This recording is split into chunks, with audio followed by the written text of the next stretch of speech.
Irmãos, vamos iniciar em Marcos capítulo 11, versículo 22. Hoje nós vamos aprender os mecanismos que Deus usa para fazer as coisas poderosas que Ele faz, nos apropriarmos desse conhecimento em nosso favor, que são os 5 passos para fazer milagre. E respondendo Jesus, disse-lhes: tende fé em Deus. Porque em verdade vos digo que qualquer um que disser a este monte, ergue-te e lança-te no mar, e não duvidar em seu coração, mas crê que se fará aquilo que disse, tudo o que disser será feito. Por isso vos digo que tudo o que pedirdes, orando, crede que o recebeis e tê-lo-eis. E quando estiveres orando, perdoai. Amém? Pai, em nome de Jesus, te apresentamos essa linda família que o Senhor comprou na cruz do Calvário. Peço a ti, Senhor meu Deus, que todos que aqui estão e os que vão assistir esse vídeo sejam abençoados, Senhor, com a graça do entendimento. Espírito Santo, preciso que o Senhor faça uma grande obra nessa noite. Por isso, abre a minha mente, o meu entendimento, a minha capacidade. Amplia a minha visão espiritual e a de todos aqueles que ouvirem essa mensagem. Espírito Santo, coloca na mão de cada um a ferramenta certa para que ele possa destruir as obras do diabo e navegar em vitória por esse mundo afora, Senhor. Eu te peço isso agradecido, em nome de Jesus. Irmãos, Deus, ao visitar esse mundo na forma de Jesus, né, ele tinha uma missão muito interessante, que era tirar a gente das trevas. Não só porque a gente é pecador, mas as trevas da ignorância, do desconhecimento de como é o reino dos céus, de como é o mundo espiritual, de como funcionam as outras coisas, as coisas espirituais. Nós estamos aqui embebidos nessa realidade das pessoas que nos cercam, das pessoas que são tão ignorantes quanto a gente com relação a coisas espirituais. E eles não podem nem nos ajudar. E alguns se acham sábios e não são. Uns se acham espirituais e não são. Mas há aqueles que sabem que são espirituais. Não é?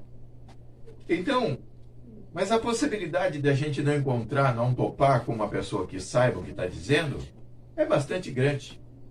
Aí a gente fica rodando em círculos atrás daquela pessoa que também está rodando em círculo, procurando respostas para aquela pessoa que também está procurando respostas, e ficamos cegos. E Jesus veio para clarear isso. E ele dá nesse episódio os 5 passos que a gente deve dar para promover a verdadeira mudança na nossa vida, para o milagre acontecer. Então vamos estudar esses passos e os irmãos fiquem bastante atentos. Os irmãos orem a Deus, peçam a Deus nos seus corações para que Deus esclareça isso, porque Ele tinha interesse, ao falar isso, que você conhecesse profundamente isso. A Bíblia e a palavra de Deus, ela tem um segredo. Ela precisa do autor. O autor precisa estar junto. Não adianta pegar a Bíblia e decompor a ela nos seus idiomas originais, com 500 teólogos. Se o autor dela não estiver presente, você não vai entender a profundidade dela. A Bíblia é feita de camadas. Deus, ele fala por camadas. Mesmo ouvindo a mesma palavra, 5 pessoas diferentes vão entender em camadas diferentes aquilo ali. Não é? Então, é importante que, para as camadas mais profundas, para as revelações mais pessoais, para as revelações mais úteis, você precisa de comunhão estrita com Deus. O óbvio todo mundo vai ouvir, todo mundo vai entender, porque vai falar na língua de todo mundo, daquela pessoa que está lendo e que está falando. No entanto, aquela percepção que vai fazer sentido vai ficar só para aqueles que tiverem comunhão com Deus. Entenderam isso? Então, Jesus estava lá e tinha sido aquele momento em que a figueira havia se secado. Jesus passou e não era tempo de figo ainda. E ele desejou comer figo. Era meio-dia, estavam com fome. E ele procurou naquela figueira e não achou um único fruto. E ele então soltou a palavra e aquela figueira secou-se, de cima até a raiz. E passando no outro dia lá, os discípulos viram aquela figueira toda seca. Não é? E perguntaram, mestre, o que aconteceu aqui? O senhor viu? A figueira secou-se. E ele então ensinou como secar uma figueira. Mas para que eu vou secar uma figueira? Essa figueira representa aquilo que não está dando fruto na sua vida. Aquilo que está te fazendo mal. Aquilo que não te sustenta na hora da necessidade. Aquilo que você contava e não veio. Aquilo que você esperava e não aconteceu. Porque foi má, porque teve vontade, porque trabalhou contra você. No caso era uma figueira. Figueira não tem vontade. Pois é. A Bíblia diz que as faias do campo ficaram felizes quando o diabo foi derrubado lá no futuro, e disseram umas às outras, eu estou falando do capim.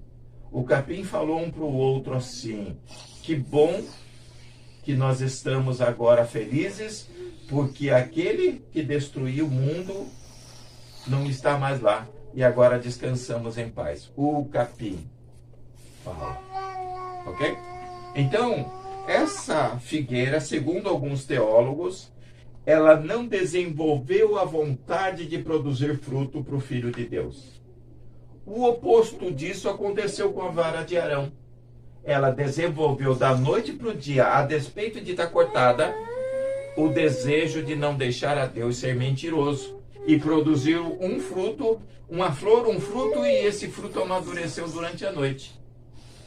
Então, alguns teólogos entendem que a natureza tem o seu nível de percepção. Tá? Vocês que gostam de animais, eu também gosto, não é? Entendem que os animais têm um nível de entendimento bastante elevado.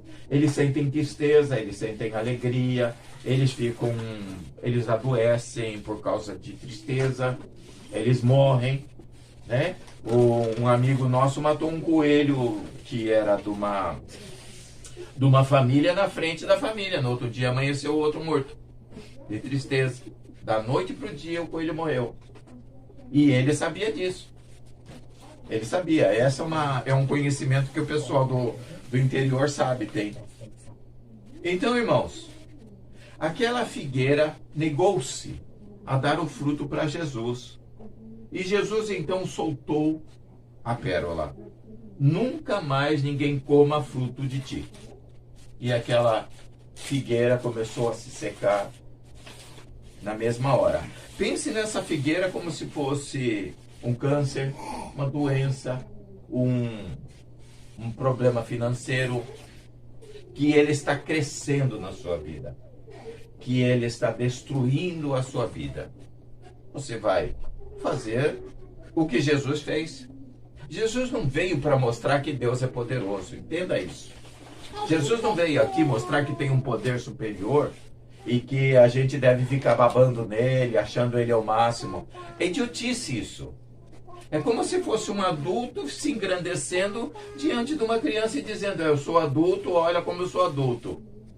É como se fosse um lutador profissional se engrandecendo de uma pessoa sem habilidade nenhuma. Um dançarino com 30 anos de salão, de balé, se engrandecendo por ser exímio.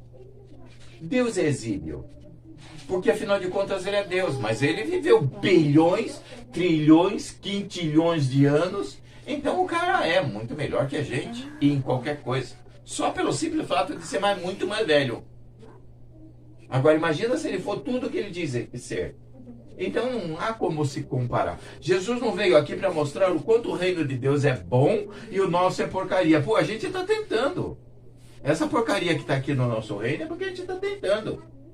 Com todas as limitações. Nossa, a gente vive 100 anos no máximo e morre. A gente acaba perdendo a sequência daquilo que estava fazendo de bom. Os bons governadores, os bons prefeitos, eles morrem, eles ficam doentes, eles perdem. Então, quer dizer, nós temos uma desvantagem gigante. Aí vem Deus e mostra o quanto ele é bom, o quanto ele não tem problema. Então Jesus não veio para isso. Ele veio para dar dicas de como a gente fazer o nosso reino como o reino dos céus. Ele disse, venha a nós o vosso reino. Quer dizer, o reino de Deus venha e implante as suas facilidades. Implante o seu poder na nossa vida. Ok? Eu estou sem o relógio. Hoje. Cadê o relógio? Tá lá. Tá lá no relógio. Qual é o primeiro passo que você deve dar para fazer um grande milagre na sua vida? Ter fé em Deus. Irmãos, a palavra fé nós sabemos que ela em hebraico é emunah, né? E em grego é pistis, em latim é fide. Em hebraico, apesar de parecer que é ter confiança em Deus, nós deixamos um curso um estudo na nossa linha na nossa página sobre a palavra emunah. E é muito mais. Ela tem 150 sinônimos. E um deles é constância e fidelidade. Fé não é apenas crer, mas é ser constante, perseverante e confiante. Não é? Então, irmãos, tende confiança e constância em Deus. É esse versículo aqui, se fosse traduzido direto do hebraico. Tende esperança em Deus. Então, em quem a gente deve ter? Em Deus. A nossa fé precisa estar em Deus. E quem acha que é Maria que vai fazer? Está contradizendo o versículo. A Bíblia diz, Deus. Maria pode ser quem for, mas ela não é Deus. Deus só tem um. A nossa fé deve estar postada em Deus. Deixa eu explicar uma coisa sobre fé para vocês. A ideia que nós temos de fé, a ideia que nós temos de socorro, a ideia que nós temos de livramento é assim, ó, Deus tem todo o poder, a gente chega, faz cara de dodói e ele então estende a mão e dá. Só que a realidade não é essa. A realidade é que você tem que buscar a sua cura, a sua vida e o seu milagre. Não é Deus que traz para você. É você que pega. A sua fé é um mecanismo de busca que vai até lá onde está o seu socorro e ele traz para você. Mas Jesus não é o nosso socorro bem presente na hora da angústia? Ele ensinou para a gente como usar os mecanismos, ir lá e buscar. Não foi ele que deu? Então não é Jesus que está dando? Não é Jesus que é bom? Não é Deus que é bom? Então, esse depósito da sua vitória, ele está lá com todas as bênçãos que você está. A fé traz isso para você. Ela personaliza. Ela traz de forma pessoal para você. Então, o que é fé? Fé é um posicionamento positivo em relação àquilo. O que vai acontecer comigo? Eu creio que vai acontecer isso que eu estou crendo. A fé me posiciona me faz acreditar naquilo, de tal forma que eu não movimento mais o meu coração em outra direção. Eu só creio naquilo. Ela deixa um caminho único. Então, fé é uma determinação única para um fim único que a gente quer, que a gente deseja. Mas e Deus? Puxa, não é passar por cima da vontade de Deus? Mas não é a vontade de Deus que eu tenha fé? Eu tenho a fé no quê? Fé na minha vitória. Mas vem cá, não era para eu acreditar em Deus? Mas eu tenho fé na minha vitória em nome de quem? Foi Deus que me ensinou isso. Quando Deus te ensina alguma coisa e você usa, a glória não é dele? Ou seja, ele me ensinou a ter fé na consequência positiva daquilo que eu determinei. Aí eu desenvolvo essa capacidade porque todos nós somos pessimistas. Aí eu crio essa confiança positiva. Quem me deu isso? Deus. Quem quer isso? Deus. E eu fazendo isso, estou fazendo isso em nome de quem? Deus. Entende? Eu não estou passando por cima de Deus acreditando que Deus vai me dar aquilo porque Deus falou que aquilo é meu. Eu não estou desafiando a Deus, duvidando de Deus, acreditando naquilo que Deus falou. Isso é um contrassenso. Ah, não, mas se eu ficar pedindo para Deus, esperando na bondade dele, aí eu vou glorificar a ele. Ele não está mandando eu confiar na bondade dele. Ele está falando para eu acreditar, ter fé, ter confiança nele. Tá. Então, qual é o primeiro passo? Atribuir a Deus o fato daquilo acontecer para mim. Aquilo vai acontecer para mim. Eu sou possuidor daquilo. Aquilo virá para mim em nome de quem? De Deus. Ok. Se é um depósito que está lá, então o diabo pode pegar, ou seja, uma pessoa em nome de Satanás, de Buda, de Allan Kardec, pode pegar um milagre lá? Pode. As pessoas, os bruxos, os kardecistas, os budistas, que fazem em nome de Allan Kardec, de Buda, de Maomé, eles fazem com o mesmo poder da fé. A fé não é só de Deus. Por isso que está escrito aqui, tem de fé em Deus. Porque a pessoa pode ter fé no diabo. E a fé no diabo não funciona? Não, o diabo é perdedor, ele nunca consegue nada, ele é um coitadinho. Ele consegue muita coisa. Porque a pessoa que desenvolve a fé nele usa da mesma ferramenta, ou seja, a fé. Por exemplo, a fé positiva. A fé positiva me diz, eu vou conseguir aquilo. Ok? Ok. Isso abre a porta do mundo espiritual para que eu tome posse daquilo. E a fé negativa é igualzinha, é fé também. A fé negativa abre a porta espiritual para que eu me dê mal. Eu não vou me dar bem, eu vou sair daqui no caixão, eu vou me ferrar. Quando eu desenvolvo esse pensamento, eu vou no mundo espiritual, pego a minha doença, a morte e aquele final que eu desenvolvi. A fé negativa, ela é fé também. E tão eficaz quanto a positiva, porque não é Deus que é administrador das coisas. Essas coisas estão livres para todo mundo. Para vocês terem uma noção do quanto isso funciona. Moisés chegou lá, jogou um cajado no chão e ele se transformou em cobra. Os encantadores, macumbeiros, espíritas lá, os feiticeiros, os magos, os encantadores jogaram um pau no chão, virou cobra também. Poder de quem? Poder de Deus. Deus naquela hora deu poder para um filho do diabo para fazer um sinal contra o sinal de Deus. Deus trabalha contra ele. Ele queria que Faraó acreditasse, aí veio alguém lá e fez um sinal tão grande quanto dele. De onde veio esse poder? Do mundo espiritual. Aqueles magos tinham tanta fé no diabo quanto Moisés tinha em Deus. Aqueles homens tinham tanta fé no poder que eles tinham quanto Moisés. Um homem de fé tem acima de tudo fé em si próprio. Que ele tem capacidade vinda de Deus, do entendimento que Deus lhe dá, para ele fazer aquilo. Liberdade, direito e capacidade. Entende? Uma pessoa que duvida da sua capacidade, ele vive como a onda do mar, subindo e descendo. Uma hora está bem, outra hora está mal. Uma hora crê, outra hora não crê. Em quem devemos ter fé? Em Deus. E Jesus disse, porque em verdade vos digo. Sabe qual é essa palavra em grego? Em verdade vos digo?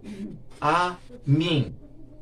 Que é uma palavra em hebraico. Aleph, Mem e Nun, que significa, ó, sem dúvida nenhuma. A palavra amém significa Deus é poderoso para fazer isso que eu estou dizendo. Veja, eu confio que Deus é poderoso para fazer isso que eu estou falando. A palavra amém, que para nós não significa nada, em hebraico significa Yahvé, Melech. Esqueci o outro. Então, depois eu lembro. Então, irmãos. Hein? Não. Yahvé, Melech. Me lembro já. Então, irmãos, olha só. Jesus falou, eu digo que isso não há como falhar. Porque em verdade vos digo, que qualquer que disser. Passo 1. Atribuir a Deus a bênção que virá. Passo 2. Abrir a boca e falar. O mal precisa ouvir a sua voz. Você precisa ser protagonista. Você precisa assumir a sua vida. Vida sua, problema seu. Deus não quer viver protagonismo nenhum na sua vida. Não quer que o diabo viva protagonismo na sua vida. Não quer que o vizinho faça o protagonismo na sua vida. A palavra protagonismo vem do grego protos, que quer dizer na frente, e agogo, que quer dizer ator. Ator que está na frente. O ator que está na frente na sua vida não precisa, não pode, não deve ser Deus, é você. Você faz os planos, você sonha, você projeta, você administra com a assistência de Deus. Deus é um GPS, mas quem dirige o carro é você. GPS dá a direção, ele não põe a mão no volante. Você decide se vai ou não para aquela localidade, para aquele endereço, para aquela rua que o GPS disse. Aquela é a melhor rua que tem, mas se você conhece o caminho melhor do que o GPS, você ignora ele. Deus, ele quer ser colaborador, mas o protagonista é seu. O protagonismo deve ser seu, precisa ser seu. Você manda na sua vida. Ok? Então veja bem, e você precisa falar. Falar o quê? Jesus falou, ó, nunca mais ninguém coma nenhum fruto de você. O que você deve dizer?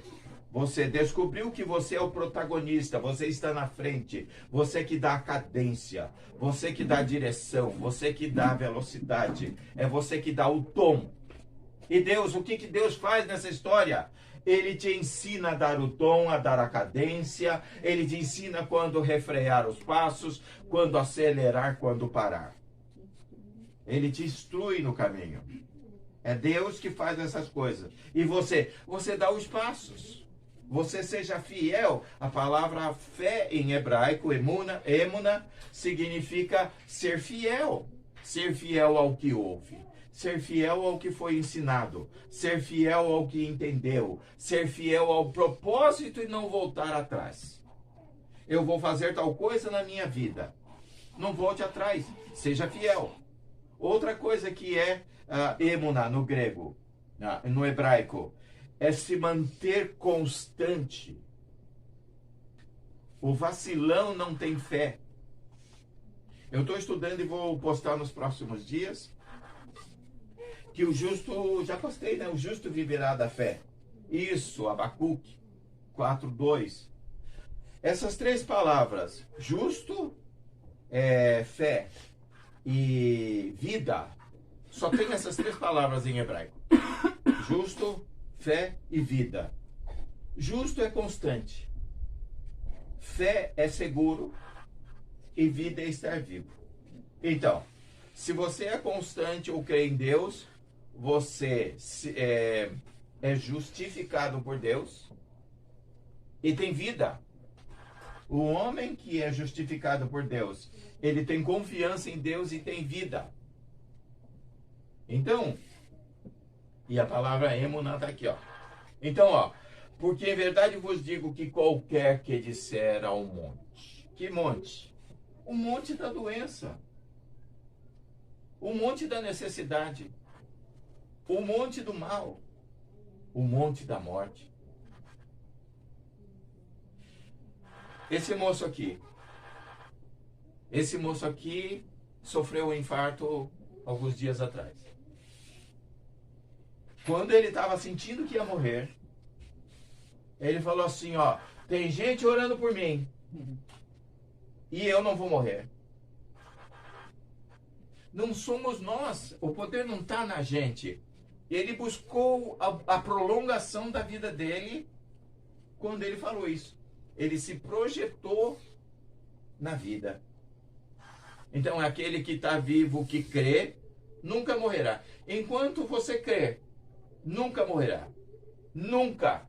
Por quê? Porque saiu de Deus essa palavra. Aquele que está vivo e crê em mim, nunca morrerá. E termina esse versículo com uma provocação. Você é capaz de crer nisso? O que eu quero dizer com isso? Toda pessoa que morreu um dia se entregou. Um dia acreditou na morte. Ela fabricou a morte para si mesma. Por cansaço, ou por cansaço da vida, ou por cansaço da própria insistência da morte, ou porque Satanás trabalhou na vida dela, mas ela se entregou e ela aceitou o evento morte para si própria. Porque enquanto ela estava aceitando o evento vida, ele suplantava todo o tempo o evento morte. Como é que funciona a fé? A fé é o seguinte, ó, eu tenho uma realidade aqui na minha vida. E tenho uma realidade lá no mundo espiritual. Movido por palavra, por fé, por entendimento, pelo Espírito Santo ou por qualquer coisa, eu sou capaz de pegar o meu homem interior, o meu homem espiritual, dado por Deus, que vive no mundo espiritual, que é o Ruach em hebraico, ele vai lá e pega a minha extensão de vida e traz. Eu estou morrendo.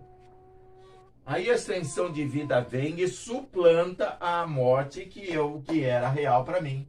Ou a doença, ou a pobreza, ou a ignorância, ou qualquer outra coisa. A realidade do mundo espiritual vem e suplanta e destrói essa realidade aqui. E se essa realidade for vida, e essa realidade for morta, e eu, por causa do meu pessimismo, por causa da minha fé negativa, eu vou lá e tô. Então eu vou lá, busco a morte vem, eu não ia morrer hoje, aí a morte vem e suplanta a minha vida. Porque a realidade espiritual, ela é mais poderosa do que a realidade que nós vivemos aqui. Ela suplanta, ela destrói. Então, aquela árvore estava viva. Jesus, então, buscou, determinando a morte daquela árvore, e a morte, então, suplantou aquela vida daquela árvore. Isso serve para qualquer coisa na sua vida. É preciso dizer, porque o protagonismo deve ser nosso. Veja bem, por que eu tenho protagonismo e por que a minha voz funciona mais do que qualquer outras vozes? A voz do diabo, a voz da natureza, a voz da vida, a voz da morte. Não é por quê? Porque eu sou dono da minha vida e eu sou cabeça da criação. Deus me colocou como coroa da criação, ou seja, tudo que foi criado está abaixo de mim. Mas a natureza me mata, sim, porque quando eu me apostatei de Deus lá no Jardim do Éden, meu pai Adão e tal, eu ganhei a emancipação de Deus. Estando emancipado de Deus, eu fui obrigado a ser colocado debaixo do reino da natureza, subjugado, que senão eu não ia sobreviver. Então a natureza se tornou meu senhor, porque a natureza não se afastou de Deus. Então eu, independente de Deus, que me emancipei de Deus, agora sou prisioneiro da natureza, e ela que não se apostatou, ela continua com o poder de Deus, e ela tem poder sobre mim. Então, quando eu não tenho o poder de Deus em mim, não tenho conexão com Deus, a natureza me recicla porque eu estou dependendo dela. Ok? Quando eu tenho conexão com Deus, eu volto a ter premência de novo. A minha voz passa a ter poder de novo. De que forma? Conhecendo a verdade. E a verdade, então, me provê poderes especiais. E eu volto a ter poder novamente sobre a natureza. Com relação ao reino de Satanás, é a mesma coisa. Eu, cabeça da natureza, não separado de Deus, eu tinha poder sobre Satanás e os demônios dele. Eles nunca teriam nenhum poder sobre mim. Por quê? Porque eu seria imortal, eu não pegaria doença, eu não ficaria doente mental, nem nada disso. Me afastei de Deus, eu, Adão, né? Lá, Adão.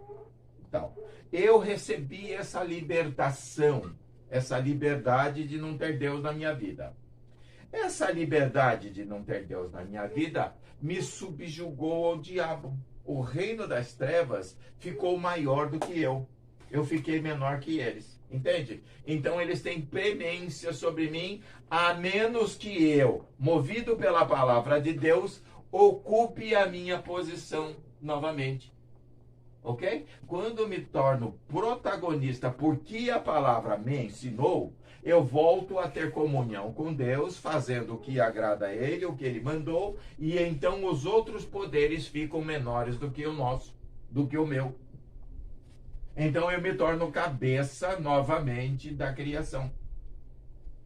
Aí Satanás tem que bater continência para mim. Aí a morte tem que bater continência para mim. Aí a doença tem que bater continência para mim. Aí e todas as outras coisas.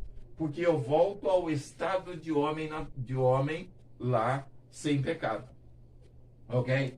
Então é preciso dizer: a natureza precisa ser mandada. O diabo precisa ser mandado.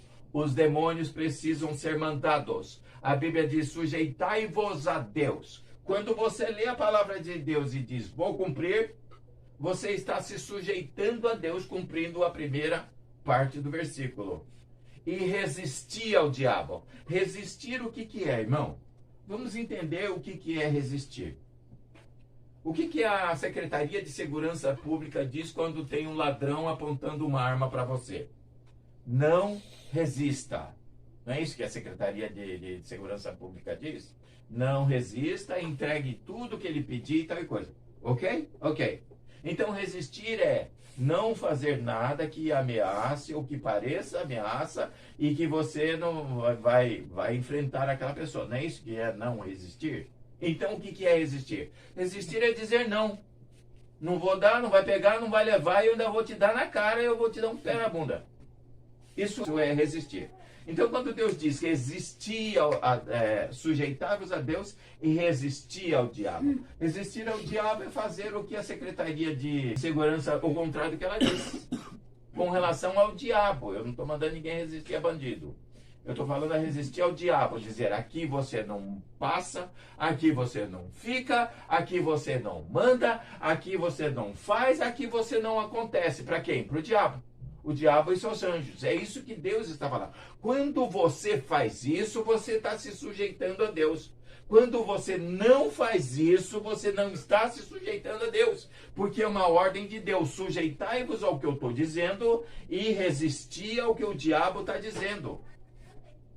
Quando você diz, não, o diabo está cirandando na minha vida, está me acabando e eu não consigo e tal, você está fazendo o contrário do que a Bíblia diz. Portanto, se sujeitando ao diabo e resistindo a Deus, você é inimigo de Deus. Então, quando o mal domina a sua vida, você está deixando e está pecando. Sem fé, é impossível agradar a Deus. e sem fé é pecado. Ok? Então veja bem. E diga ao monte, ergue-te e lança-te no mar e não no mar, ok? Ó, passo 1, Deus. Passo 2, abrir a boca. Passo 3, dar uma ordem coerente. Dar uma ordem lógica. Exequível. O que é exequível? Aquilo que pode ser feito. Veja, ele falou, se ergue. Por quê? Porque se ele dissesse, vai para o mar, ele ia assim, ó, matando todo mundo, e arrastando daqui até lá. Ele ia cumprir a ordem, né? Então, ergue-te acima da cabeça das pessoas e vai para o mar. Você tem que, quando der uma ordem, pensar nas consequências daquilo. Não é só dar uma ordem, abrir a boca e falar. Tem que pensar. Então, ó, é uma ordem coerente. Ergue-te e lança-te no mar. Por que no mar? Porque dificilmente no mar ia encontrar alguém ali para matar. Porque ia cair em cima do lugar que ele mandou e acabou. E derrete, né? Hein? E derrete. E derrete, né? E derrete também, né? Então veja bem, ó. Ergue-te e lança-te no mar. Então uma ordem coerente. Para quê? Para o problema que está na sua vida. Esse moço disse assim, porque eu vou estar lá para conversar com eles. Eu não vou morrer desse infarto, porque eu vou estar lá, eu quero estar lá. E está aqui. E está aqui. Então, irmãos, olha só. Quando você abre a boca, dá uma ordem coerente, Deus que é seu companheiro, Deus que é seu sócio na vida. Ele não é ele não está sentado lá no timão. Ele está do seu lado, ele quer ser seu companheiro. Entenda isso. Ele atende aquilo que você está falando. Por que Deus teria um plano tão fechadinho para levar ele naquele dia? Deus deu a ordem para a natureza ceifar a gente antes de 100 anos. Ok? A ordem está dada. Todo mundo vai passar por isso. Agora, se alguém se sentir livre para querer mais alguns anos, por que Deus vai dizer, não, eu quero que seja agora? Não. Hoje tem que ser agora. Eu mando nessa... Por que ele faria isso? Gente, pensa numa pessoa boa e enquadra esse cara na pessoa boa. Não cabe. Não cabe. Um companheiro que está contigo, te ensinando, te ajudando, aí ele se diz assim, cara, hoje não dá, vamos pensar em alguns anos? Aí diz, não, tem que ser já. Aqui, ó. Passou do horário, morre. Entende? Deus não é assim. Deus, ele é um companheiro que quer que você seja bem sucedido. E se você precisar de alguns dias, ele vai te dar. Eu estava à beira da morte, naquele dia uma voz me disse, você vai morrer hoje. Naquele dia, sofri o acidente, mas antes disso pedi a Deus alguns anos de vida. Sabe quantos anos ele me deu? Está para 50 anos. Deus me deu 50 anos porque eu pedi alguns dias. Naquele dia eu sofri um acidente e ia morrer. Então, irmãos, por que Deus tem essa fissura de matar as pessoas? Não tem. É o tempo, é o acaso, é a vida, é a doença, é uma par de coisa. E muito raramente Deus. Quando tem uma coisa muito especial. Mas em geral as pessoas morrem porque se matam ou porque a natureza mata. A Bíblia diz assim, ó, não seja sábio em excesso, nem louco em excesso, porque morrerias antes do tempo. Então, irmãos, nós temos um tempo para morrer, porque a gente vai acabar morrendo mesmo, mas se a gente for louco demais, morre antes. Não é? Então, irmãos, ó, não, aí vem a quarta, ó, o quarto passo, não duvidar no coração. Eu tenho que falar e crer que aquilo vai acontecer. Mas eu não é confiar que Deus existe. Eu preciso confiar que Deus existe para começar a crer, acreditar que aquilo que eu estou falando em nome de Jesus vai acontecer, não é? Ou não? Então, eu preciso crer que Deus existe, mas depois eu preciso crer naquilo que eu estou falando. Isso é a maior revelação que existe. Eu preciso acreditar que eu sou capaz de comprar aquilo, que eu sou capaz de fazer aquele curso, que eu sou capaz de empreender aquele negócio, que eu sou capaz de viver depois, que eu sou capaz de ter sucesso, que eu vou passar. Eu preciso crer em nome de Jesus que aquilo é meu. Um homem sem sonho é um homem derrotado. Eu preciso crer em mim. Deus não quer que eu creia nele antes de crer em mim. Eu preciso crer em mim. Ele não quer que eu ame os outros antes de amar a mim. Preciso amar a mim. Ele não quer que eu ame a família dos outros antes da minha. Deus não quer inversão das coisas. A lógica é a vontade de Deus. A lógica qual que é? Primeiro eu cuido de mim, depois eu carrego o meu colega. Primeiro eu cuido da minha família, depois eu carrego a família do irmão. Primeiro eu cuido da minha sanidade mental, depois eu cuido da sanidade mental dos outros. Primeiro eu resolvo o meu problema financeiro, depois eu resolvo o problema dos outros. Primeiro eu creio na minha capacidade e depois então eu prego aos outros. Aí minha família está destruída, meu casamento destruído, a minha vida financeira destruída, e eu vou ensinar tudo isso para vocês. De que adianta o homem ganhar o mundo todo e perder a sua própria salvação? De que adianta ele ganhar todos os casamentos, todo mundo ser feliz e a esposa dele ir embora? De que adianta ele ajudar os outros e ele se destruir? Entende, irmãos? Primeiro eu, o protagonismo é meu, a vida é minha, a alegria primeiro tem que ser minha. A Bíblia diz que o pão, o trabalhador deve ser o primeiro a comer do benefício que ele faz. Imagina, eu estou aqui ensinando tudo isso para vocês e a minha vida é um caos. Destruída. Peço esmola na rua. Cadê o Deus generoso que eu estou pregando para vocês? O Deus generoso não tem que ser primeiro generoso para mim? Eu não tenho que estar vivo para poder contar para vocês sobre como ficar vivo? Ou um cadáver fala? Entende, irmãos? Então você veja bem, ó. Mas crê que se fará aquilo que diz. E então, tudo o que disser. Veja, não é tudo que a vontade de Deus estiver lá na cabeça de Deus, nos pensamentos de Deus, e toda a imaginação fértil de... Não, não é. É tudo o que sair da sua boca, tudo o que disser. Veja bem, ó. Primeiro é tudo. Imagina se eu pegasse meu cartão agora e desse para você e dissesse, ó, saca tudo. Você ouviu a palavra, vai guardar, guarda a senha, chega lá tem 1 milhão. Eu disse tudo, não disse? Ou eu sou um imbecil que não sei o quanto é tudo. Ou eu sou um idiota, inconsequente, que não sei que tudo não é outra coisa que não tudo. Olha, tudo o que disser, lhe será feito. E a palavra lhe será feita em grego é acontecerá. E tudo o que disser acontecerá. Aí ele disse, é por isso que eu vos digo que tudo o que você fizer uma oração. A palavra oração é um negócio assim, divino, de Deus, quadrado, que sempre tem bolinha assim, negócio que pendura, porque é uma palavra de Deus. A palavra oração significa uma frase que tem sentido.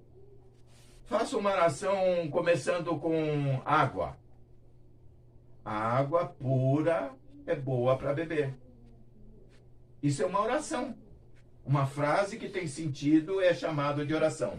Então vamos usar esse sinônimo e não esse negócio místico de joelho e negócio assim de Deus aqui assim, ó.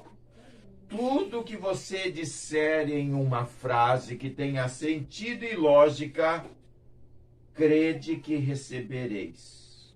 Crendo que recebereis, tê-lo eis. Deu para entender, irmãos? Então, quais são os passos do milagre? Primeiro, atribuir a Deus. Por quê? Porque se você atribuir ao diabo, apesar de você ter feito aquilo, aquilo veio do mundo espiritual porque você trouxe, ele vai levar o crédito. E ele vai te cobrar. Porque ele é mau e é mentiroso. Uma vez o R.R. Soares falou o seguinte. Ele estava lá, tinha um endemoninhado. E quando ele expulsou o demônio, disse: eu não vou sair porque eu fiz muito bem para ele, dei um caminhão para ele, tudo e tal, e ele me deve, e ele não vai, eu não vou sair não. Aí ele pegou e falou: tá bom, fica aí, não sai, fica aí. Agora volta ele, volta o dono do corpo aí. Aí ele falou: e aí, você comprou um caminhão? Comprei. Você fez um pacto com o diabo? Ah, fiz. Eu pedi lá na encruzilhada e tudo e tal. E o diabo deu? Oh, deu. Rapidinho eu consegui um caminhão. Ah, eu devo isso pro diabo. Ah, é? Então volta de novo o diabo aí. Aí voltou o demônio de novo e falou assim. Aí já chegou voltando falando assim. Tá vendo? Ele confirmou com a boca dele que fui eu que dei. Falou: você é mentiroso, você não dá nada para ninguém. Agora eu te proíbo em nome de Jesus de mentir para mim. Pronto, você está proibido de mentir. Agora me fala, você deu esse caminhão para ele? Nem nada, ele que se danou aí, trabalhou em 2 empregos, arrumou dinheiro, guardou dinheiro, passou fome, desgraçado. Ele mesmo comprou, eu não dei nada para ninguém, eu não dou nada para ninguém, eu quero que ele se dane. Então, irmãos, o diabo só fica com o crédito. Sabe aquele negócio que você bateu lá na sexta-feira, aquele charuto? Perdeu o seu tempo porque, na verdade, foi a sua fé em si própria, na sua comunhão com não sei quem lá, que foi lá e fez aquele negócio, produziu aquele fruto. Produziu, trouxe aquele negócio lá do mundo espiritual. O diabo só ficou com o crédito e você vai ter que pagar a ele por uma coisa que você fez. Faça a mesma coisa, com a mesma fé em nome de Jesus, para ver se não acontece. Por quê? Porque esse benefício já está pronto, já está dado. O seu benefício já está dado, porque o Senhor nos abençoou com todas as coisas espirituais no mundo, no reino espiritual. Ok, gente? Então, e perdoai. A falta de perdão esvazia a gente. E distancia a gente de Deus, e a gente não compreende, passa a não compreender as coisas espirituais e não tem como usar as ferramentas. Então é necessário que a gente esteja desprovido de mágoa, de tristeza, de raiva, não é? Para poder ter comunhão com Deus, para poder ouvir as dicas, para poder ter poder no mundo espiritual. Ok? É só isso. Então, irmão, Deus abençoe a todos, em nome de Jesus.